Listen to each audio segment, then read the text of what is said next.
अस्सलामुअलैकुम। उम्मीद है कि सब खैरियत से होंगे। तो आज हम अपना नेक्स्ट लेक्चर स्टार्ट करते हैं, जो कि हमारे पास है डिस्क स्लिप।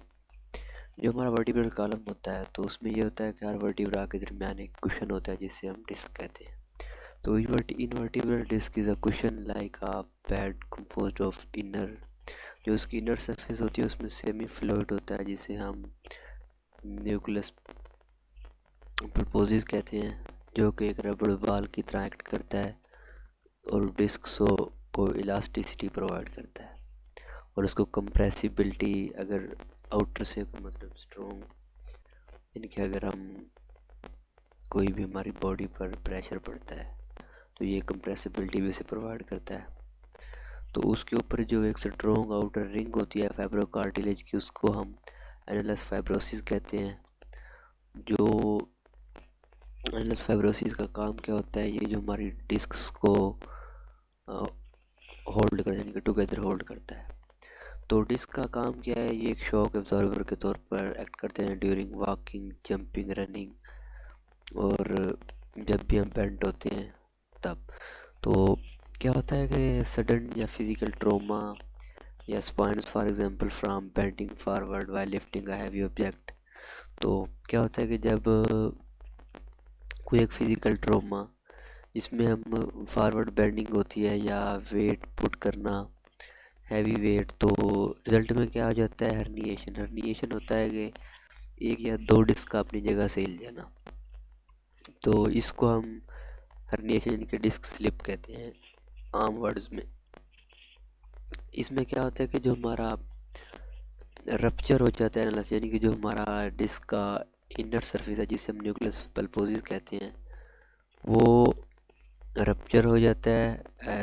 एनालस फाइब्रोसिस रप्चर हो जाता है, तो जिसकी वजह से हमारा न्यूक्लियस पल्पोसिस होता है वो बाहर आ जाता है।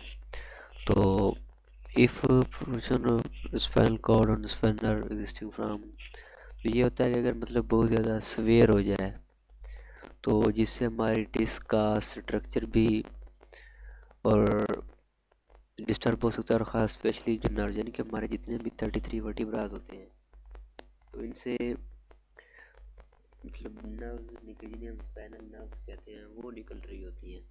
तो ये डिस्क स्लिप हमारे उसको, यानी कि नर्व्स को भी डैमेज कर सकती है। तो इसलिए ये बहुत थोड़ा सा कॉम्प्लिकेटेड चीज़ है।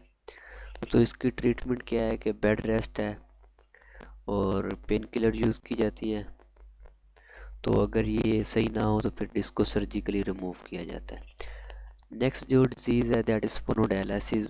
तो ये डिज़ीज़ है, इसमें क्या होता है कि जो हमारे वर्टिब्रल जॉइंट्स होते हैं ये फ्यूज़ हो जाते हैं और इनमें मोबिलिटी आ जाती है, यानी कि ये मूव नहीं कर सके। नेक्स्ट हमारे पास है शैटिका। तो ये क्या है कि स्टैबिंग पेन है हमारी शैटिक नर्व के ऊपर। तो स्टैबिंग पेन हमारी शैटिक नर्व पे ऊपर है। तो ये होता क्या है कि रिजल्ट ये प्रोक्सिमल जो हमारी शैटिक नर्व होती है, तो ये उसकी इंजरी की वजह से हो सकती है। इसमें क्या होता है कि हमारे पास इसकी काजेज़ क्या है कि डिस्क स्लिप हो सकती है या इम्प्रॉपर एडमिनिस्ट्रेशन ऑफ इंजेक्शन, यानी कि जो हमारा बटक में हम अपने लोअर लिम्स में जो इंजेक्शन लगवाते हैं, तो वो अगर सही ना लगे तो मतलब शैटिक नर्व डैमेज हो सकती है। तो इसमें क्या हो जाता है कि हमारी जो लोअर लिम्स हो सकती हैं, तो ये उनको मतलब टोटली मूव लेस भी कर सकता है। अगर ये हमारी सवेयर डैमेज हो जाए तो ये बहुत बड़ा मसला है, यानी कि हमारी जो लोअर लिम्स हैं वो बिल्कुल ही, यानी कि मूव तक नहीं कर सकती इस शैटिक नर्व की वजह से। तो अगर हमारी जो शैटिक नर्व है वो कम्प्लीटली डैमेज हो जाए तो जो हमारी लेग्स होती हैं वो यूज़लेस हो जाती हैं।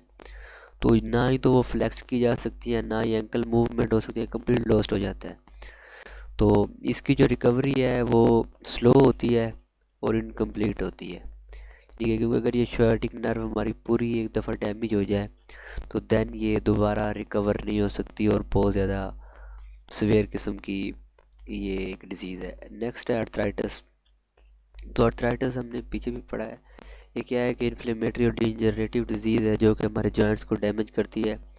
इसका रिज़ल्ट क्या है कि पेन हो सकती है, स्टिफनेस हो सकती है, स्वेलिंग ऑफ जॉइंट्स हो सकती है। तो इसकी जो एक्यूट फॉर्म है, इसमें क्या हो सकता है कि बैक्टीरियल इन्वेजन, और इसकी जो एक्यूट फॉर्म है वो बैक्टीरिया की वजह से हो सकती है, और वो ट्रीटेड विद एंटीबायोटिक्स, क्योंकि बैक्टीरिया के लिए हम एंटीबायोटिक्स यूज़ करते हैं बैक्टीरिया को ट्रीट करने के लिए।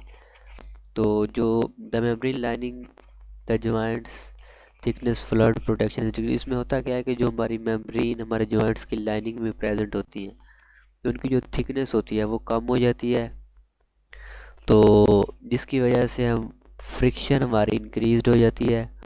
और क्रोनिक इंथराइटिस में क्या आ जाता है, ऑस्टियोआर्थराइटिस आ जाती है, रूमेटॉइड अर्थराइटिस आ जाता है, और गोटी अर्थराइटिस आ जाता है। ये क्रोनिक अर्थराइटिस की 3 से 4 टाइप्स हैं जो इसमें आ जाती हैं।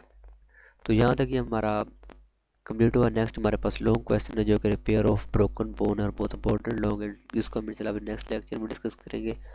तो यहाँ तक ये हमारा कंप्लीट हुआ। Thanks for watching. और अगर आपको कोई क्वेश्चन है तो आप कमेंट सेक्शन में पूछ सकते हैं। अपना बहुत सा ख्याल रखिए। अल्लाह हाफिज़।